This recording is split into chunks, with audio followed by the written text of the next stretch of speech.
Hey, everybody. Welcome to You Should Know This Song. This is Reed. This is Race. And we are MixedApez. So, you know what we're getting ready to do here. I mean, by now, you have to know.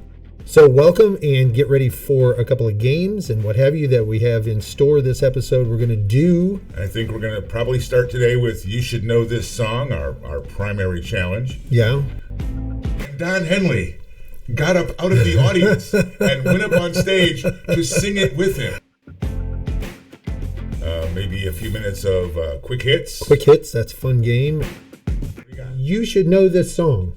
It is When You Wake Up in the Morning with Your Head on Fire. And then my personal favorite, Ask and Ye Shall Deceive. Yes. Where did everybody have matching towels? And of course, we'll be tossing a lot of BS and garbage and garbage in there when we go. Yeah, I guess I don't know that it's garbage. It's really. garbage. It is I mean, BS, when you talk, no, why are you always shooting me, man? Why am I mean? My mama don't like me. Yeah. So get ready for some fun and a lot of blathering and meandering and talk about music and rock music specifically. So join us. We are the MixedApez doing You Should Know This Song.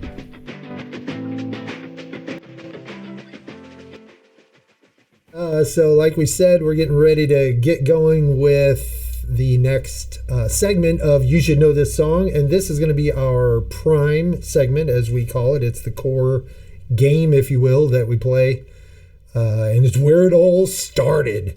So I got a couple here for you. Are you ready? I think I'm ready, although it's hard telling. I'll find out after I failed to guess the first two or three. That'll tell me whether I'm ready or not. Boy, I'm really down on myself there. I'm kind of boring. Kind of setting myself up on the wrong foot. Here's your first clue. You should know this song. I should know. On the road today, I saw a Deadhead sticker on a Cadillac. And I do know this song. A little voice inside my head said, "Don't look back. Don't ever look back." That's I have so many weird comments on this in my head already. That's Don Henley and Boys of Summer. Mm-hmm. And I can't think of the name of the album, and it might be Boys of Summer. Let me look here real quick. Don Henley. That song is a mid-90s song, isn't it? 84, late 80s? 84. Mid-80s. The Perfect Beast. Building the Perfect Beast, which is a great song, too. Yes. One of the things that, because, folks, if you didn't know this already, the show is heavily based on ADD. And as soon as for me, as soon as I hear a song, like 13 things just flash in my head as things to say about something related to it, even remotely related. And one of those remotely related things was having gone to see Mojo Nixon back in the day. Yes, I am spinning off quickly here. And Mojo Nixon doing a song called Don Henley Must Die, which was tongue-in-cheek and all that. But for whatever reason, I was reminded of that live performance in that song. I personally dig Don Henley, and I really dig that song and all that. So... and my next clue, and what I was intending to do, was drop two in a row. That's what I told you that I had a little curveball for you. My next clue was from Don Henley Must Die by Mojo Nixon. Skid Roper, and he put out Don Henley Must Die. That is great. I mean, that's fantastic. Well, I would ask you to get the hell out of my head. I just deflated your... I took the wind right out of your... I took scissors to your sail there. So, anyway, Mojo Nixon's Don Henley Must Die was 1990. Right. And the album was called Otis. But I found an interesting little tidbit about this. I'm going to one-up you here. I gotta just back up a minute. As soon as I recognized the lyrics, the first thing that flashed in my head was the Mojo Nixon song. It's so weird and ironic. I don't think I've thought about going to see Mojo Nixon or that Mojo Nixon song in 10 years. Oh, probably. It's in my head regularly. Yeah. Anyway. And if you don't know Don Henley Must Die, you must find it and listen to it because it's hilarious. It's just hilarious. So somewhere in the early 90s, now this album, the song Don Henley Must Die came out in 90. The previous song, the Boys of Summer, came out in 84. In 92, in Texas, Mojo Nixon was doing a show, and he was on stage, and he was doing Don Henley Must Die, and Don Henley got up out of the audience and went up on stage to sing it with him. I did not know of this. I've not heard of this amazing story. Mojo Nixon was like, what are you going to hit me? What are you going to fight? He's like, no, I want to sing along. And at the part where he says he hopes that Glenn Frey and them, that's one of the lines, is I hope he doesn't get back to Glenn Frey. Right. That was where Don Henley wanted to jump in because he also hoped he could get Glenn Frey. I was reading this today while I was looking at the dates and stuff, or earlier this week while I was putting this together, and I was sitting at the computer laughing. The thought of it is hilarious. I love it. I just love it. Actual, somewhere on the web, you can find the story. And it's a play-by-play. Sure, yeah. So I will be going to read that. I want to thank you for stealing that from me. I didn't steal it entirely because I certainly didn't know that side story. And the side story is far more entertaining than me saying. My intent was to actually do 2 in a row, which we never do. But I was going to say, hey, I got one I got to put in right now. That's what it is. I could sense that you were going to cheat, and I just swept it from you there. So well, that was great. I appreciate Mojo that. Nixon, Boys of Summer and Don Henley Must Die. Yeah.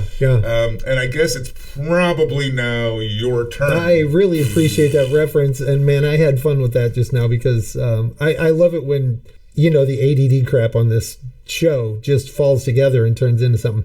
All right, so my clue for you, and you should know this song. I just saw Halley's Comet, and she waved.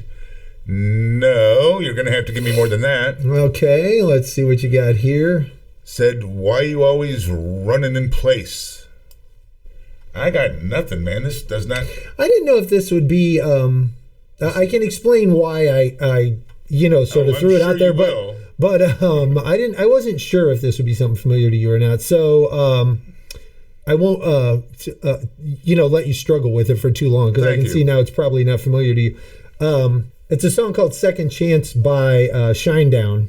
From 2008, the writers are Brent Smith and David Richard Bassett. It's a really great Shinedown song from off the album The Sound of Madness.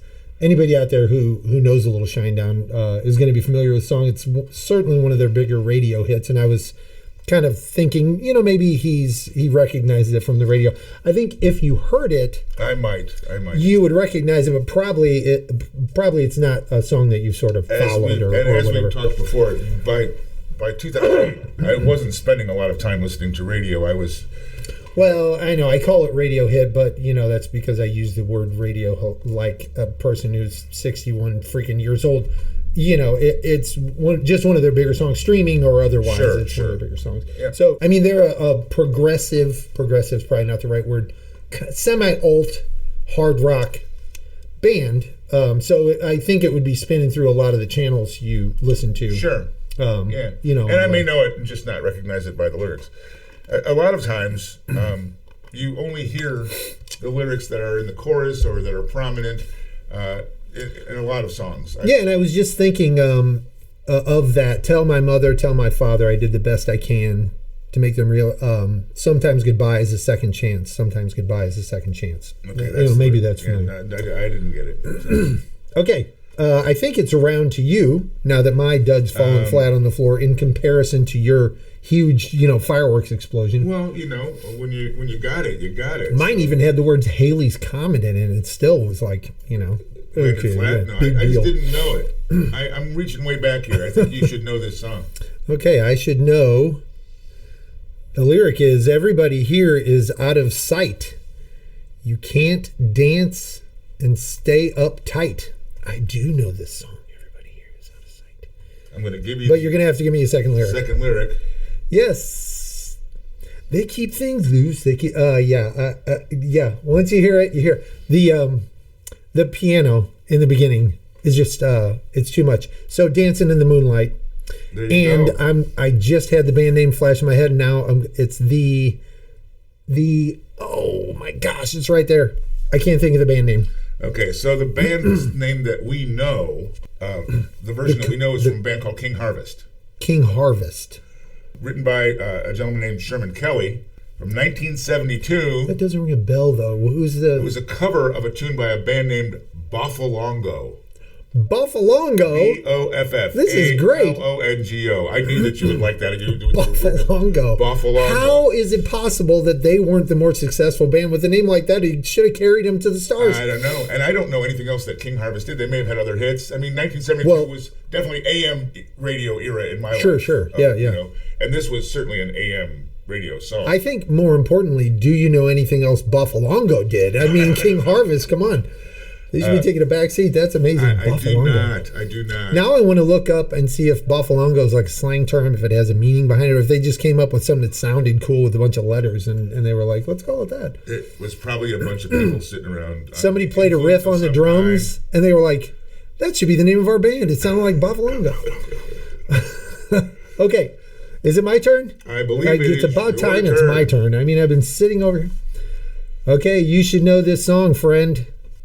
Your first lyric clue is... do what you want, doing it naturally, but if it's too easy, they're going to disagree. No. You do know this song. I'm sure I do. You do know this song. I don't know if you know the lyrics, but you do know the song. Here's your second clue. You want to listen to the man, pay attention to the magistrate. No, I don't know. I'm not getting this song. Huh. But while I got you in the mood, listen to your own heart beating. No. No? Who? It's our friend Kenny Loggins. Really? From Caddyshack. It's I'm All Right. Really? Yeah. Yeah, the song is I'm All Right. I know the song I'm All Right. 1980, I'm trying to hear the lyrics in my head while you're talking. And you know that means I don't have to listen to you while you're talking. So right, exactly. You're listening to what's in your head. Wow, 1980 Caddyshack. So yeah, I knew you knew that song. I wonder. I'm a little surprised at that. Is that like in the middle? Is that? It is the lead into the chorus. Second. Is it the second verse? Do what you want, doing it naturally. What is it? The second verse? I think it's the second verse. Before the thing. Yeah, right there after they say, pay attention to the magistrate, but while I got you in the mood, listen to your own heartbeat. No, heartbeat. Bah, bah, bah, bah, bah, bah. Yeah. Okay, we'll do enough of the really crappy trying to perform the song here on the show and just say Caddyshack is what you talk about after that, right? I mean, come on. Isn't Caddyshack still a great movie and something that people should be listening to? Absolute. Best comedies of the era. Great, stupid movie, just full of wonderful one-liners and references to remember. A pretty cool soundtrack, too. Oh, really good soundtrack. Yeah. Really good, like all the way through. And you know, a lot of people backing up on this Kenny Loggins song right here. Most notably, Eddie Money. Really? Doing some background vocals on it, what have you. Yeah. It was a cool song and a big hit. I actually have to give that song a listen and kind of pay attention. The song itself, if you really didn't ever pay attention to the song sort of structure and how it's put together, it's a cool song. The way it's put together, I've always appreciated how that song's put together. Anyway, I think it's you. Oh, it is me. Yeah. Give me a lyric, because otherwise, you know what I'm going to do? I'm just going to keep talking. I should know this song. You should know this song. And you do. And the lyric is, once you looked at me as... It's not. Read it again. You once looked at me. Oh. Not only ADD, but dyslexia. I can't speak and you can't read. Dyslexia. What a great team. Okay, let's start over with that. The lyric is, you once looked at me as a white knight on a steed. And I think I know this song. Do you want a second clue? Hold on. 1 second. Go ahead, second clue. I don't want to take up too much time. Now you know how happy I can be. The second line is, now you know how happy I can be. No, it's not coming to me, and I know this song.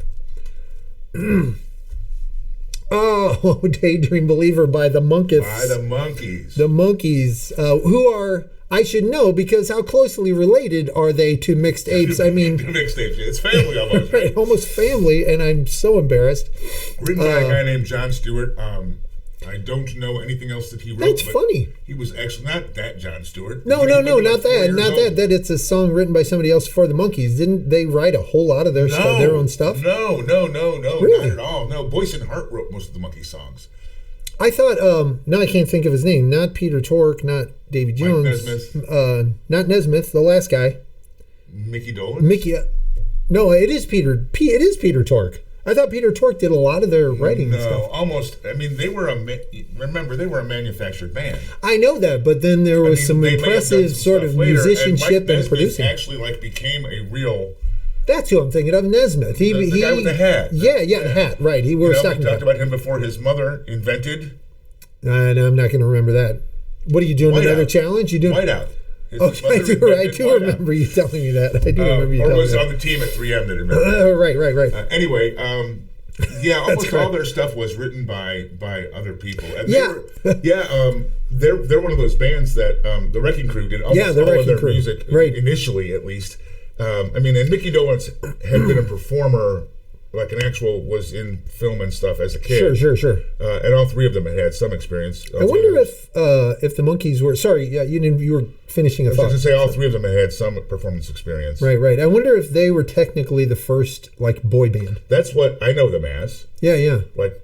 I'm trying to think of who before that. It seems like in the age of before the Beach Boys came on the scene, it would have been a common thing to have a boy band assembly made and other people write music for them so they could be presented in their uniforms with their synchronized steps and all that stuff. But I don't think a lot of that was assembled. I think those just happened.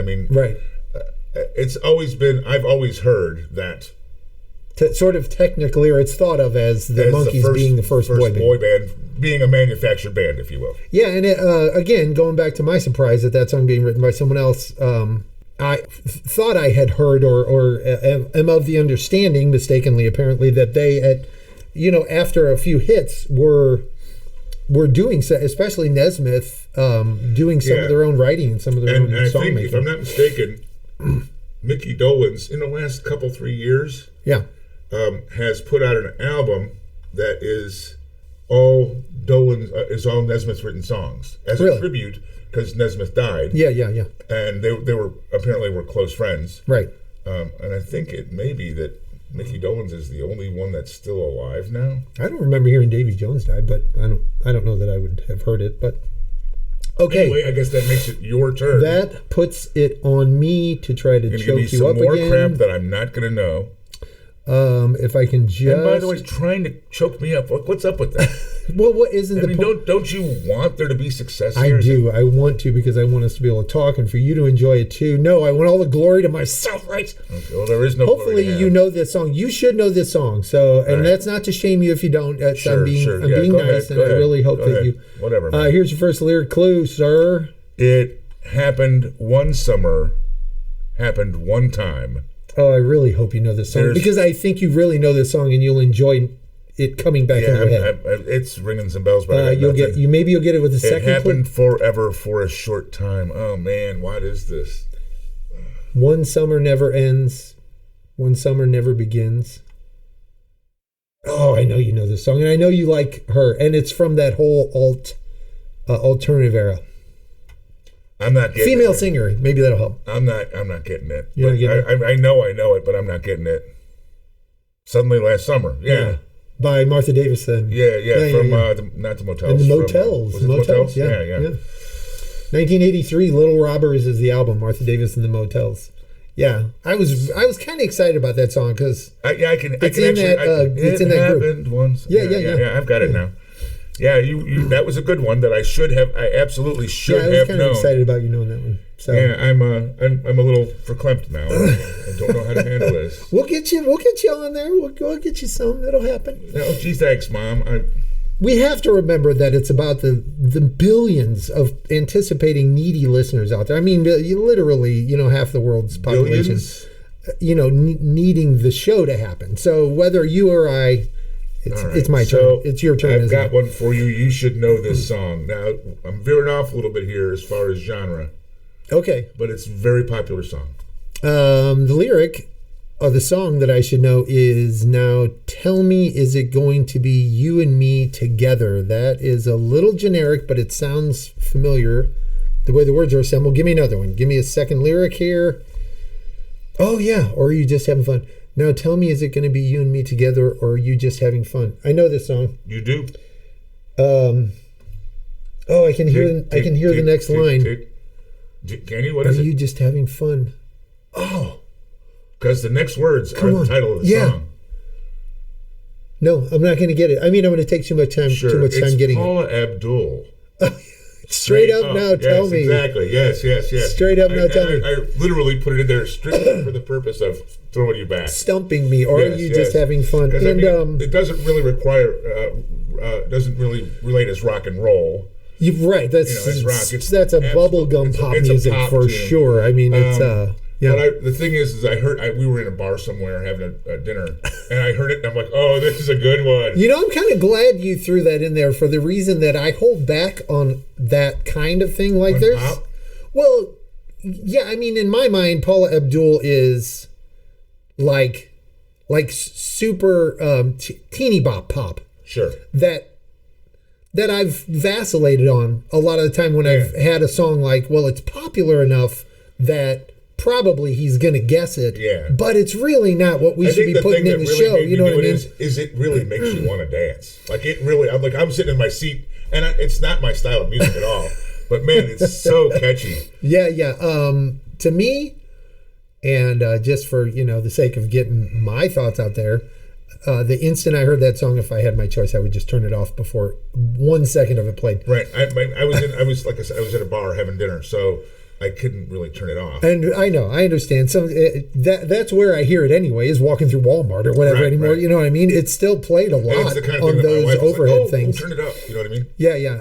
I know Paula Abdul's popular, and those songs are popular, and I can think of, in probably 30 seconds, I could think of 5 more Paula Abdul songs because she was ubiquitous for a while there. And wasn't she actually came from being a choreographer? Right? Yeah, she was a big time choreographer. She started lots of in my knowledge base, she started off with big people, or she started getting her in with big people like Janet Jackson, what have you, right? And, being a choreographer, known entities. So it's my turn, right? I believe so. Give me something else that I won't know. Let's see if Race can get this song. One. I should know this song, right? I should know this song. You should know this song. Here's your first lyric clue, sir. In my eyes, indisposed, in disguise, no one knows. I hear the song. I may not be able to come up with it. Yeah. In my eyes, yeah. Go ahead. You're gonna get it. Hides the face, lies the snake. Da da da da da da. Yeah. Who is it? Oh, Black Hole Song. Yeah, there you go. Nice. And is it? Oh, I don't know who the band is. It's Soundgarden. Soundgarden. Okay. Yeah. Oh, yeah, Chris Cornell. Yeah. Soundgarden. Yeah. Okay. Yeah. Okay, so nice, you go, and that was I didn't get it. I got the title of the song. No, you got it. You got the title of the song. So I mean, if I'd let you cook on it, it's been a while, man. I mean, I feel like in the last time that we sat down, I missed 7 in a row or something. I think it's a conspiracy. I don't think it was like that. I think that you and my wife and my mother are all together trying to make my wife miserable. Hey, do this one. Hey, post that one for Race. So that is again Soundgarden songwriter Chris Cornell, his great self, 1994 on the Super Unknown album. And if you people out there have not listened to the Super Unknown album until your eyeballs pop out of your head, go do it directly. I cannot advise more strongly on anything. If it's not one of the more, it's a hard-edged album, but hard-edged music. You know who Soundgarden is if you're listening to this program. Yeah, absolutely. But it is just phenomenal. I mean, there are so many songs on there that It is a good album. Really, really great. Okay, are you going to go ahead and try to embarrass me? No, but I am going to go ahead and give you a clue. You can't embarrass me. You know that. You gave up on that long ago. I mean, you embarrass yourself, don't you? That's my domain. Oh, and my I should know this song. You should know this song. Lyric clue is, how smart are you? That does not ring a first, second, or third bell. It's not even... And what's the second clue? How smart are you? Second clue is, how dumb am I? How smart are you? How dumb You know this song, Wayne. You know this song, right? I don't know your name, but you know this song. How smart are you? How dumb am I? Nothing? It sounds like how dry I am, how wet I'll be. You giving up? I'm giving up. Okay. It's not the ringing. Replacements. I Will Dare. How smart are you? How dumb am I? Oh yeah, Paul Westerberg, dude. I haven't heard that song in a long time. Yeah. No, you got the melody enough that I got it. Yeah, I haven't. Wow, it's been a long time since I thought of that song. Yeah, I love the Replacements. Oh my gosh, yeah, so great, so great. Them and kind of the Lemonheads were at the same time playing they were on the radio at the same time, and I wasn't nearly as into Evan Dando and the Boys as I was the Replacements. I love. There's some Paul really Westerberg good made stuff some there. really There cool really some music. good stuff. I wonder what Paul Westerberg's up to. I wonder if he's still I cooking would out bet you tunes. that he's producing, if nothing else. But I mean, that band made some really cool songs. Oh yeah, like really cool songs, and not just for the time. I think. I mean, it was it was really cool music. Anyway, is it me or you got? I believe it's you. Here we go. Back to me. Let's see what I got. You should, I think, know this song. Here's your first lyric clue. I can't help this feeling. I'll go out of my mind. That sounds a little generic to me. You want to give me another one? Okay, and I'll clue you in that this is also alternative rock band that we both know and I think both love. These players always hit me because they like my behind. Man. It's probably, is it not ringing a bell? No, not at all. What do you got? Who is it? Okay, this is Hash Pipe. Okay. By Weezer. Yeah. Yeah. You got me on a Weezer one last time too, didn't you? I don't remember that. Yeah, I think I did. You did? I thought you got the Weezer one last time. That was the sweater song, wasn't it? Yeah. Okay. You got that. Cool. So yeah, I didn't get this one. Yeah. You want to give them the Weezer, particulars? written by Rivers Cuomo, 2001, on the album Weezer. The album known as Weezer. Yeah. Cool. Well, I'm sorry that I missed that. Great song, great bass line, great, just great feeling all the way around. And it's got a little story behind it, too.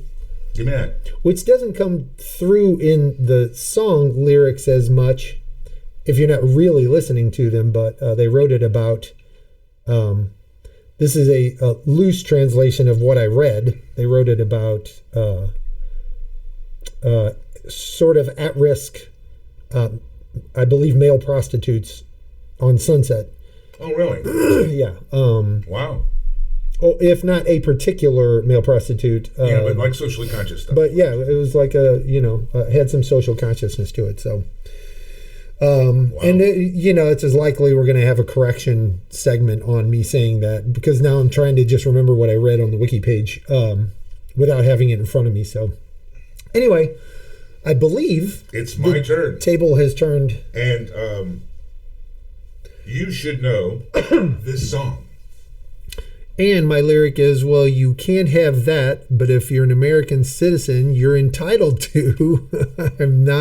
That's not ringing any bells. Well, you can't have that, but if you're an American citizen, you're entitled to. And the second lyric is, these are great lyrics. I feel like I should know this. You definitely know this. If you're an American citizen, you're entitled to a heated kidney-shaped pool, a microwave oven. Don't watch the food cook. And the lyrics just get more and more obscure and irrelevant as you go on. I don't have them here, but I could drop another 10. You can't have that, but if you're an American, you can't have that. You can't have that. But if you're an American citizen, you're entitled to. It sounds Frank Zappa-ish. It sounds. No, nice try though. The song is "What Do You Want from Life" by the Tubes. Oh my gosh, I don't know that song. You know that song. Maybe I'd have to hear it. At the very end of the song, well, you know how the song goes. What do you want from life? Oh yeah. No, it just only sprung to me when you sang the chorus a little bit. Yeah. So at the very end, he starts with, well, you can't have that, but if you're an American citizen, you're entitled to. And there's a 17-line long list. And he gets faster and faster as he's going through. Sure. And eventually the sound winds up to a thing. That's where I want to be able to play that clip. Right? Yeah, like right now, be able to go, no, here it is. That real quick? Here it is. Okay. Yeah. Just so you all know, it's not that we don't want to play the music for you. And it's not that we don't want to share these songs, because we really do. It's not that we don't really yearn. I mean, right. I yearn to just play a few seconds. Right. If we drop music, actual clips, if we host and drop actual clips here, there is the chance that we would get sued, and we can't afford that. Yeah.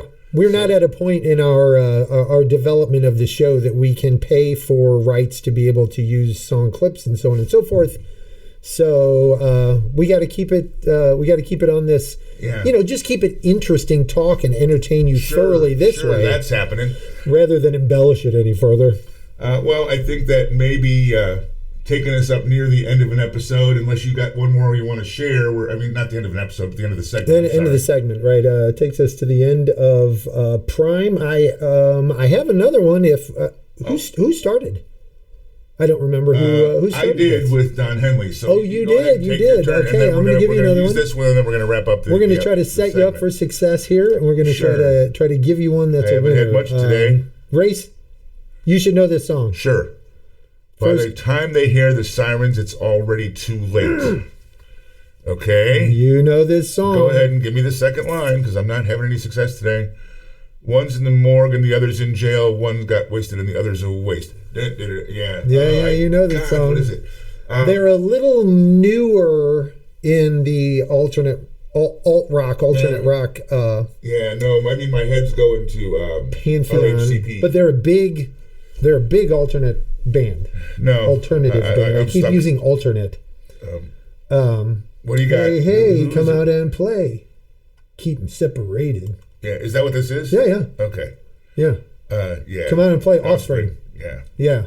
Oh man. Yeah. And that's why you heard that I had like the riff. Right. I know. I could hear that. You could hear it in your head. You hear the wheels turning. Oh man. Sometimes I should have had that. Sometimes we just gotta give the other like when you got it in your, you got to make the call. I guess you got to make the call. But I feel like I just don't want us sitting here looking at each other and people going, what the hell's going on, right? People like, what? Yeah, if in another 10 seconds I might have pulled it off. Hopefully people are jumping up and down out there. You're an idiot, Ray. It's right there. It's right there. Why didn't you know that? Okay, that was, again, it was Keep 'Em Separated - Come Out and Play by The Offspring, Brian Holland, the writer, from 1994 off of the album Smash. Which was their big, huge... Yeah, that had a lot of songs come off of it for them, and they've had a number since. So they've done well. There's some interesting reading on Brian Holland too.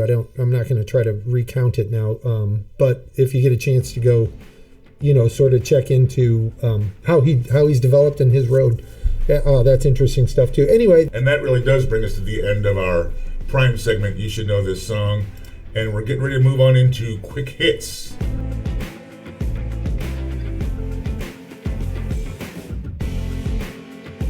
Yeah, the next piece we're going to do is where we kind of do Prime, but we do it on a faster, less bloviated. Well, got to use that word, less bloviated. Quick hits is only one clue. One clue, though. No second chance on the lyrics. You get it or you don't. And in that light, the intention should be that they're going to be pretty sure the other person gets them. Yeah, so, we're picking stuff that we expect them to get, right? Right. So maybe not as challenging, but should still be interesting and fun. And we do these orally, not... Right, we do them orally. We don't necessarily present the text clue. So...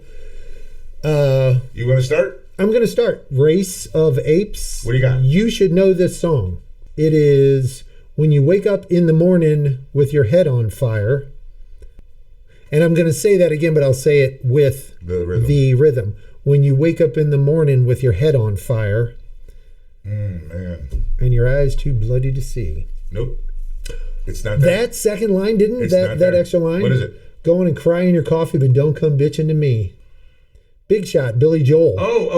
Now I hear it. Had to be a big shot. Yeah. I thought I'm going to ask you not to give me the visual. Okay, all right. Okay, because I think it might be distracting me a little bit. Okay, I'm going to turn this. I was just reading it, so I'll just turn that. Towards you. I was reading it off that. So. No, and that's one of those. We've done some Billy Joel stuff. It's kind of amazing to me the longevity. There was a period when I thought that he was going to be like the most important composer of our generation. Yeah. Like when he very first came out. Right. Before Billy the Kid. Before he met Christy Brinkley. And did like 3 episodes of doo-wop. Are you suggesting that I'm just saying he got off track because of a woman's influence? I'm not saying that at all. I think it just, he got distracted. All right, so I got one. By the way, Billy Joel was the songwriter there, and that song is just fantastic. And lyrically, it's fantastic. And 52nd Street. I like the construction of the song a whole lot. Right. 52nd Street, the album, 1978. I don't Great think there's a bad album. song oh on that my album. gosh, just a blazer. Go ahead. Your turn. Okay. Should I? You should know this song. Is that where you were going? Yeah. She used to look good to me, but now I find her simply irresistible. Whoosh, ting. And my reason for bringing that one up is that Heavy Nova album. Yeah. I mean, all of the songs were those videos with the girls with the white makeup. And very controversial. He got a lot of flack from but the songs were actually really kind of put together very well. Yeah, it was cool. It was so great. Yeah, I mean, to me, there's no bad Robert Palmer. There's just some I like more than others. I actually played a couple of those songs live. Really? In bands, chintzy bands that I was in. Chintzy bands? It's embarrassing. Were those bands kind dressed in chintz? Is that what you were doing? Yes, we were dressed in head to toe in chintz. Okay, is it me? It is you. You should know this song. Can I make your garden grow? Can I make your garden grow? Wow, I thought that one would strike you like lightning. This is supposed to be something that I know and I don't know. It is something that House of the Holy, Led Zeppelin. Really? Yeah. Can I take you to the movies? Can I take you to the show? Can I be yours ever truly? Can I make your garden grow? Yeah, I know this. Yeah. You know that song. I'm an idiot. 1975 Physical Graffiti. Jimmy Page and Robert Anthony Plant wrote that song. And the band, of course, Led Zeppelin, and we don't even need to get started. Yeah, because Led Zeppelin, we could go all down the road. We could just blather, and it would not be quick at all. And we're being a little quick. Are we quick hits? Is that what we're going for? We are quick. Why can't you see what you're doing to me? Yes. Oh, wait. Why can't you see? Yeah. Oh my gosh, it's right. I can hear the vocalist. Really? And it's not coming through. There's a screen. There's a fog. Okay, so it's Suspicious Minds. Yes. We can't go on together. Yeah. It's Elvis. Yes. It's well, Elvis. Yes and Elvis. No. It is Elvis. And it was written by Mark James, released in 1968 as a single, actually following the comeback special, the Black Leather. Yeah. It was like somebody said, "Oh, that went really well. Let's get him doing some singles, right, and get some money flowing." But the reason that I brought it up is because I heard a version that I didn't think I'd heard before by Fine Young Cannibals. I do remember they made a cover of that. Yeah, and it made me go, "Wow!" Yeah, I hadn't thought about version of that but song. They did a really good job on that. And I'm not a big fan of theirs. Really, I loved them. There was something I thought about they his were voice cool. that just kind of grated on me a little bit. Roland Gift. Is that his name? Roland Gift, I believe that was his name. Yeah. But that was, it kind of made me go, oh, well, maybe I do like that. They did, what would you call them? It was new wave. Yeah. New wave pop, kind of, I think. Concrete Blonde was having some success when they were out, and Four Non-Blondes was having some success when they, like that kind of. You got the blonde thing going. There's a common thread, right? In that area, yeah. right. And they so I can see how maybe it didn't trip some people's triggers, but I thought they made some cool songs. Anyway, that would make it me. Yep. And you should know this song. The lyric is, "I thought I was in love a couple of times before with the girl next door." Oh, and I do know this song. You're going to hate yourself for not guessing. I am. This. Why am I blanking? His voice. Of course, I thought I was in love with a couple of times before with the girl next door would. Yeah, I can't pull it up. I can't pull it up, man. What's wrong with me? What is it? Sweet Baby James. Oh yeah. Yeah. Yeah. Now you can hear it. Isn't it amazing a man like me? Yeah. The song name is Your Smiling Face, James Taylor. And I've actually got that as a clue in one of our other segments for you. Oh. But I'm not going to use it now. You're not going to be able to use that. Exactly. Or maybe you could, and I still wouldn't get it. Written by James Taylor, 1977, on the album JT. So. That was a good album. That was a really good album. Does he have a handful of really good albums? They're all really good albums. Yeah. And, It's a James Taylor thing. Even some of that stuff, and I love James Taylor. He was one of my bucket list concerts. Oh yeah, yeah. And I got to see him not too long ago. Yeah, 5 or 6 years ago. But even with him, there's some stuff where I'd go, like I didn't really know this. That was Copper something Road, or not Copperhead Road. That's a different song. Yeah. That's definitely different than a James Taylor song. I think that's Steve Earle, isn't it? Maybe originally, but there is something Copper that was an album that I just didn't like. It just never really struck for me. Right. Didn't resonate. And of course, it'll end up in our corrections when I figure out what the hell that album was. Yes, it will. All right, so that's me. You should know this song. And there's a real square cat. Looks in 1974. Yeah, that would be the Stray Cats. Is that? Oh, come on. Look at me once, look at me twice, look at me again. There's going to be a fight. Rock This Town. There you go. Rock It Inside Out. Stray Cats. Just a little bit better there because it took you a second to get there. Yeah. Brian Setzer and the Boys. Yeah, in 1981. Yeah. The album was the Stray Cats album, their debut album. With a lot of great music on it. And I just love the stuff that he's done since. Yeah, the Brian Setzer Orchestra to me is just amazing listening. Yeah, it's really, really well put together. It's a great effort, and I have a lot of appreciation for the fact that he went that way. Oh yeah, you know what I mean. And owns it. Right, he fully owns it, and it's top quality stuff, top shelf stuff. There. Okay, my turn. Go. You ready? Yeah. You should know this song. I hope so. I really hope so. How about when I took this? This is a little ironic or odd here. When I took you out, I knew what you were all about. When I took you out, I knew what you were all about. I can hear it.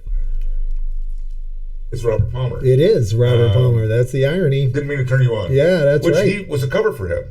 Yes. It was originally an R&B tune. Yeah. And I prefer his version, actually. Oh, my gosh. That version of it was so great. Riptide is the album. Oh, and that's a great album, man. And there's like a couple of standards on there. He does a couple of other tunes.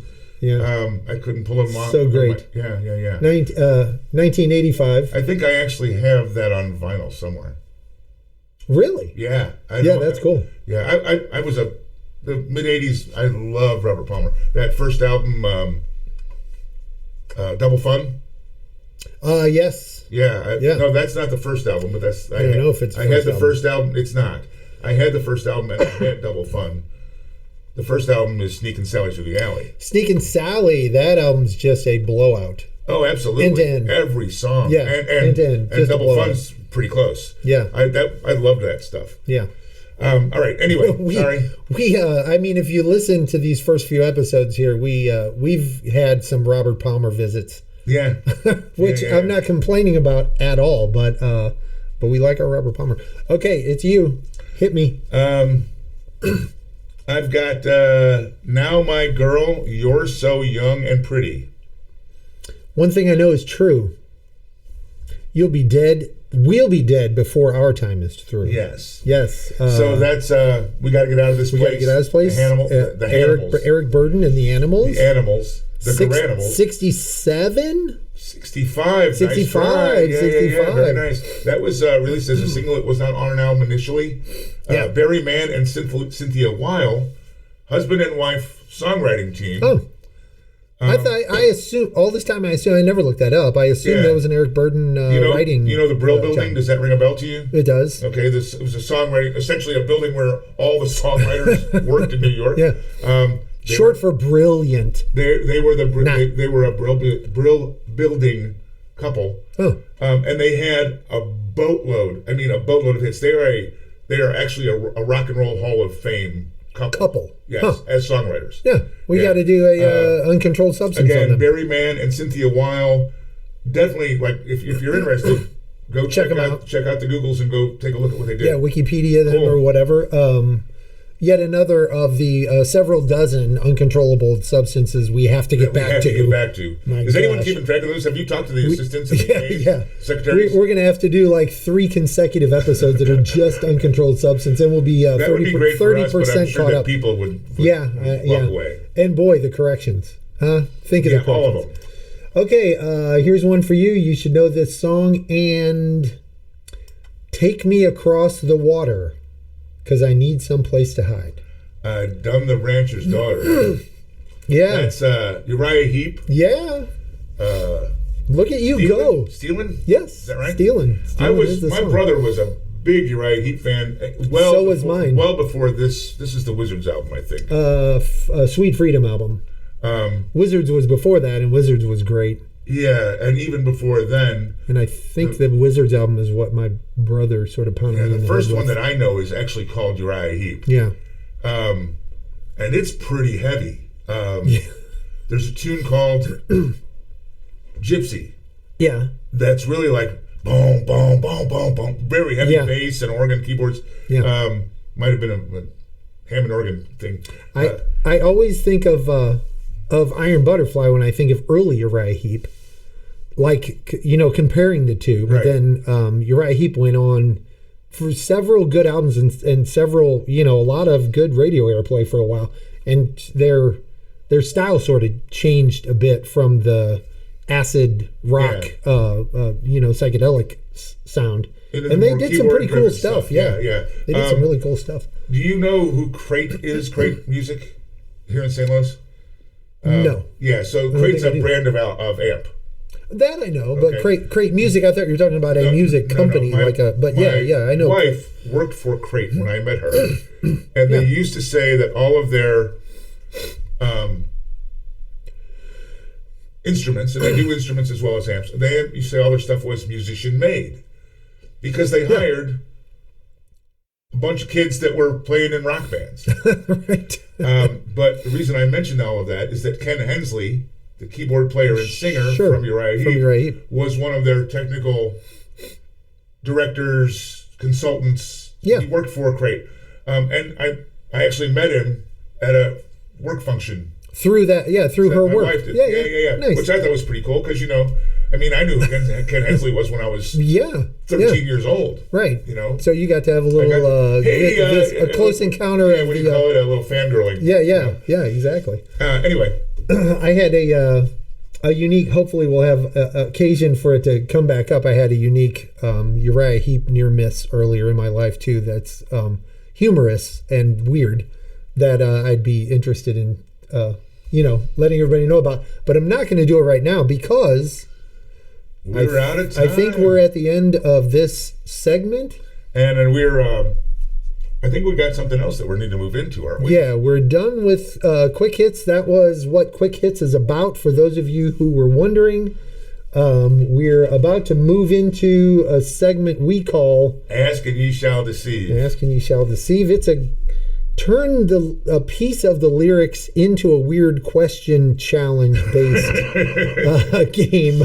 It's a fun game. Exactly what it is. Even if that description doesn't sound fun, we really think it's a fun game, and we have a good time with this. So that Quick Hits was pretty enjoyable. I had a good time with that. Absolutely. By the way, while we're in the middle of it, thanks everybody for hanging in there. Oh, and you know who we are? Yeah, we are MixedApez, and this show is You Should Know This podcast. I can call it a show. Yes, but this podcast is You Should Know This Song. You Should Know This Song. Yes, it is a show. And you say showgram all the time. Showgram, pod show, says a lot of what you do. Yeah. I'm lame embodied, I think you might be able to say. Yeah, thanks for listening and hanging out. Lame enabled. Yes. Thanks for hanging out, listening, and all that stuff. Throw your comments in there. Share this. Do your likes. Sorry to interrupt. Here we go. So we're going to move into Ask and Ye Shall Deceive. You go first. Yes. Where did everybody have matching towels? Oh, wait. I thought you might like this one. Yeah. At a party, and somebody went under the dock, and there they found a rock. You've got the song, but you got the lyrics wrong. No. It's at the beach. We were at a party. Everybody we were at the beach. I thought he says we were at a party. Okay. But I know it makes more sense that they would be at the beach. But in my head, everybody matching towels. Somebody went. That's B-52 under the dock. And you want me to do all the rest of the lyrics? I would really prefer that you did. Now I have A whole B-52 the drum beat, which makes me want to hear cowbell, and doon doon doon doon doon doon doon. There you go. There you go. Skadooba-dop. B-52s, Fred Schneider and Ricky Wilson. I believe I have the Wild captured here. Planet. 1978. Wild Planet, the album, I think. Wild. It may have been, but it was originally released as a single, and then was on an album a few months later, I think. There's the story, which I got into the here I go. I got into the B-52s because of my older brother, and I'm gonna specify that it was my older brother Brett in case he ever listens into this. Who I have to give some credit for having a little bit of a range in musical taste, and possibly having most influenced me amongst my brothers. Well, you really qualified that down. I really did. Because don't be nice to him. He's your brother. My oldest brother didn't quite have that musical taste range, and Brett delved into some things that were outside of, like, there was Keishi. Yeah. And for those of you who don't know, in St. Louis, there's Keishi, which, by the way, another digression. I apologize. I just heard the other day. A digression from a digression. A digression from a digression is the oldest rock radio station surviving in the country. Continuously running rock format radio station. Anyway, so my oldest brother, Mitch, was, pretty much mainline Keishi. B-52s came out. They were not a Keishi band. No. That was not what you heard. Although you'll hear them on there now. Oh, you will now. You wouldn't have then, right. You wouldn't have then.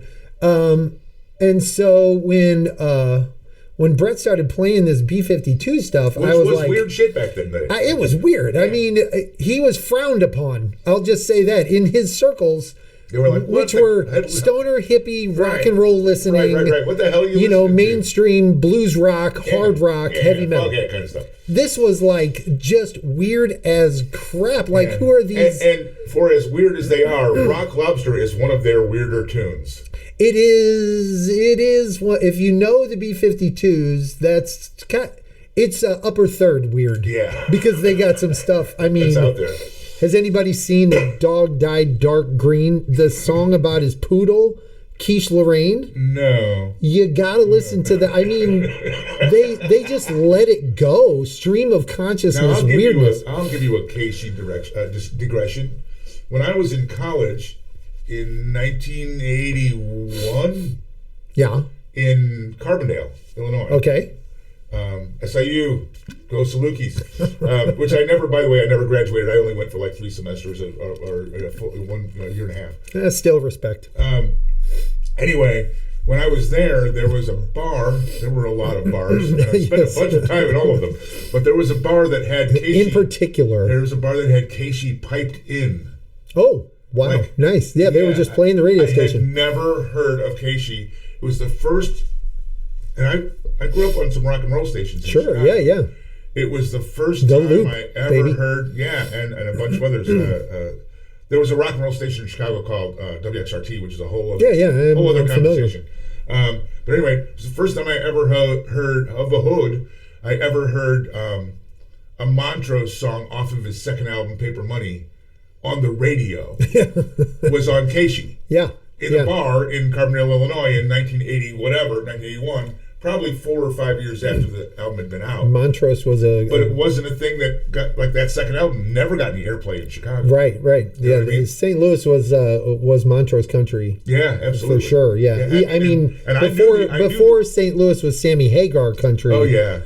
Sammy Hagar got a foothold as St. Louis being, a beloved place because Montrose was beloved in St. Louis.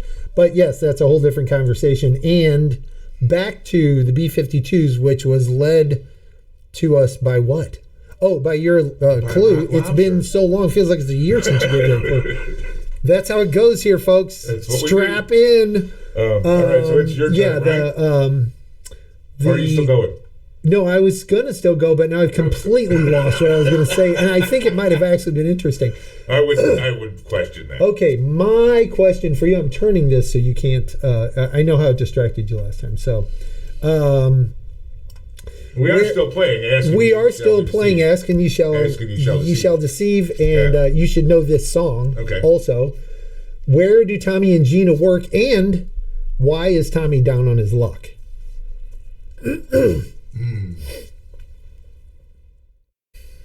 I'm gonna say I'm not gonna get this. This one, I really think you're gonna be surprised. You want to give it to me? What do you got? I'm going to give you a little extra help because I know once it starts flowing, I think you're going to get it. Tommy used to work on the dock. Oh, is this Bon Jovi? Tommy, yeah. Living on a prayer. Jesus, are you kidding me? You had but where does you know where Tommy works? Where does Gina work? She worked it all day. I guess a restaurant. The diner. Yeah. And then why is Tommy down on his luck? Because the union has been on strike. But isn't the... He's down on his luck. It's tough. It's so tough. Yeah. Isn't the whole purpose to figure out the song? Yes, it is. But having the lyrics, fill in the answers. No, I think filling in the answer with the lyrics. Yeah.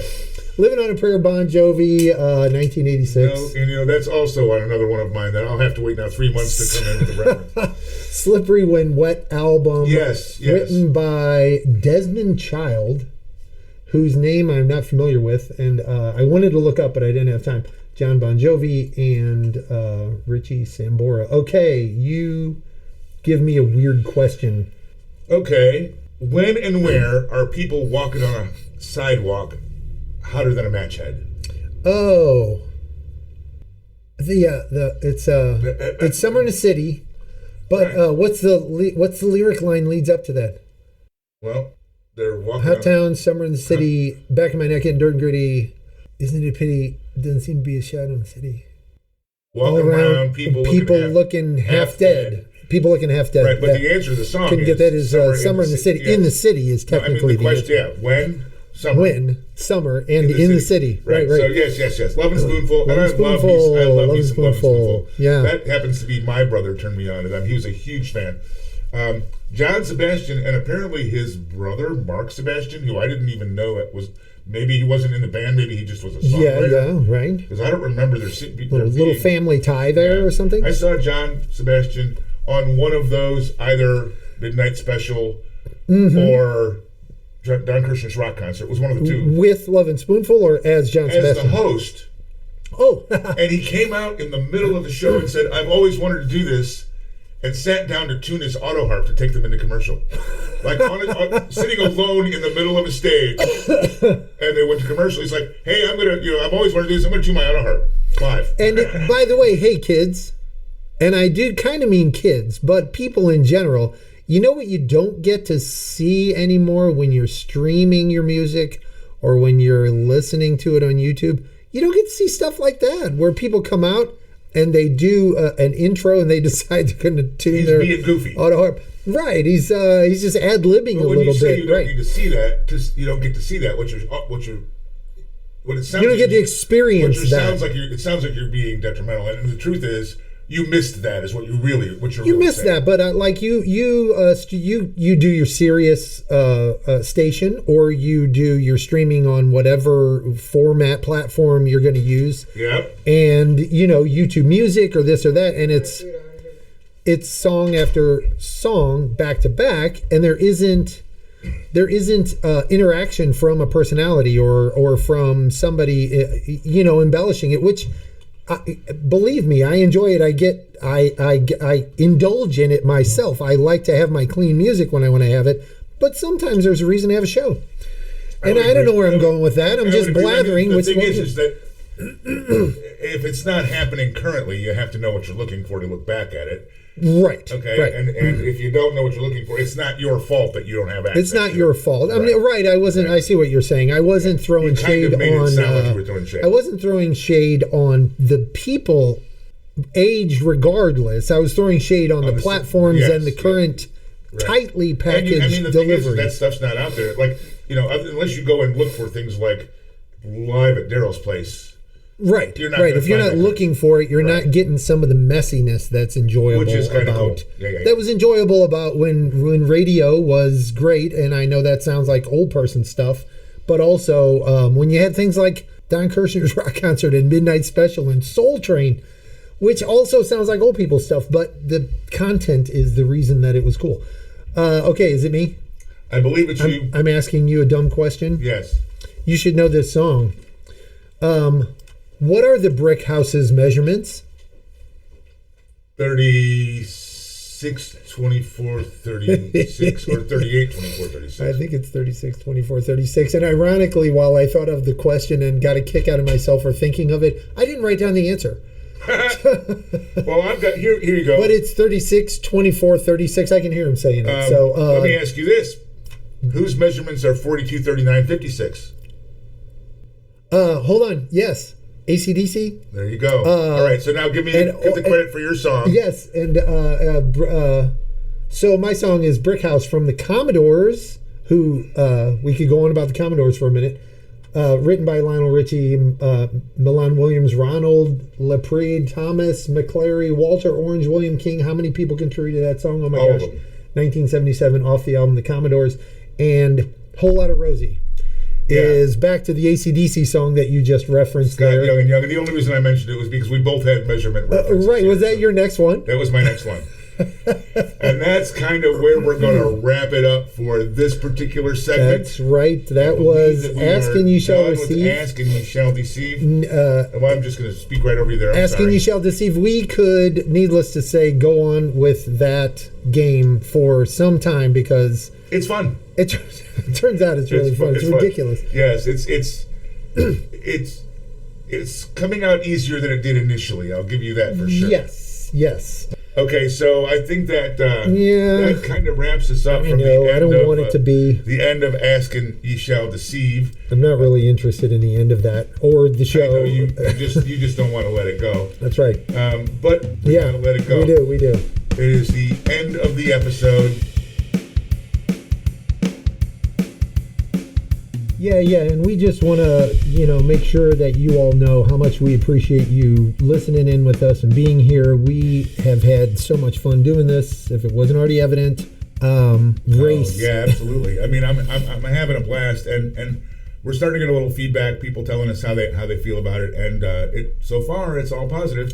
But if there's something that you don't like or something you want to hear, or again, as always, corrections, please. Yeah, we want the commentary. We want to know what you're thinking.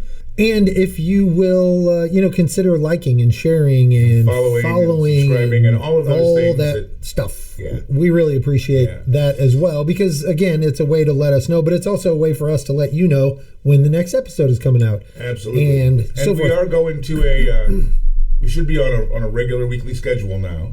Right. So yeah, we should be on a weekly schedule.